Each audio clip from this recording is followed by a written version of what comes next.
வணக்கம். சற்று முன் கிடைக்கப்பெற்ற மிக முக்கியமான செய்தி ஒன்று வெளியாகியுள்ளது. அதிமுகவின் பொதுச் செயலாளராக சசிகலா அவர்கள் பொறுப்பேற்க உள்ளதாகவும், எடப்பாடி பழனிசாமியை முழுமையாக அதிமுகவிலிருந்து நீக்குவதற்கான ஏற்பாடுகள் நடைபெற்று கொண்டிருக்கிறது.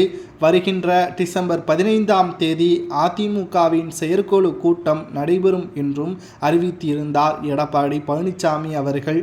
ஆனால் இந்த செயற்குழு கூட்டத்தில் எடப்பாடியே கலந்து கொள்ள மாட்டார் என்றும் அவரை முழுமையாக புறக்கணித்து விட்டார்கள் முன்னாள் அமைச்சர்கள், மூத்த நிர்வாகிகள் என்ற தகவல் தற்பொழுது வெளியாகியுள்ளது. ஒட்டுமொத்தமாக அனைத்திந்திய அண்ணா திராவிட முன்னேற்ற கழகம் மீண்டும் புத்துணர்ச்சியுடன் களமிறங்க வேண்டிய நேரமும் வந்துவிட்டது.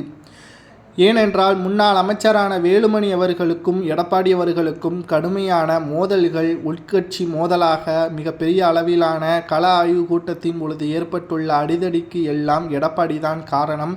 அதை மீண்டும் அதிகப்படுத்தியது வேலுமணிதான் என்ற தகவலும் வெளியாகியுள்ளது. முதல்வர் வேட்பாளராக அல்லது துணை முதல்வராக வேலுமணி அவர்கள் நிலைநாட்ட வேண்டும் என்பதற்காகவும், சசிகலா அவர்கள் அதிமுகவில் மீண்டும் இணைந்தால்தான் கோட்டையை கைப்பற்ற முடியும் என்ற கணக்கு போட்ட வேலுமணி அவர்கள் எப்படியாவது எடப்பாடியை வீழ்த்த வேண்டும், அதிமுகவிலிருந்து விரட்ட வேண்டும். அதற்கு முக்கியமாக எடப்பாடி பழனிசாமி அவர்களுக்கு எதிராக செயல்பட வேண்டும் என்பதை சுட்டிக்காட்டிதான் கள ஆய்வு கூட்டத்தின் பொழுது மோதல்கள் நடந்ததை மிகப்பெரிய அளவிலான பரப்பவை செய்தார் வேலுமணி அவர்கள். பாஜகவின் நிர்வாகிகளுடன் சில முன்னாள் அமைச்சர்கள் பேச்சுவார்த்தை நடத்தியதும் இதற்காகத்தான்.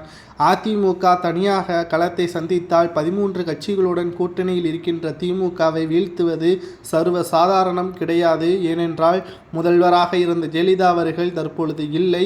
அதிமுகவில் வெற்றியிடம் இருப்பது நிச்சயமாக நமது அனைவருக்கும் நன்றாகவே தெரியும். தலைமையின் மீது மதிப்பும் மரியாதையும் பயமும் இருக்கக்கூடியவர்கள்தான் பொதுச் செயலாளராக இருக்க வேண்டும். ஆதலால் சசிகலா அவர்களை தவிர அந்த இடத்தில் யாரும் இருக்க முடியாது என்பதற்கேற்ப ஒரு பேச்சுக்களும் தற்பொழுது அடிபட்டு வருகிறது.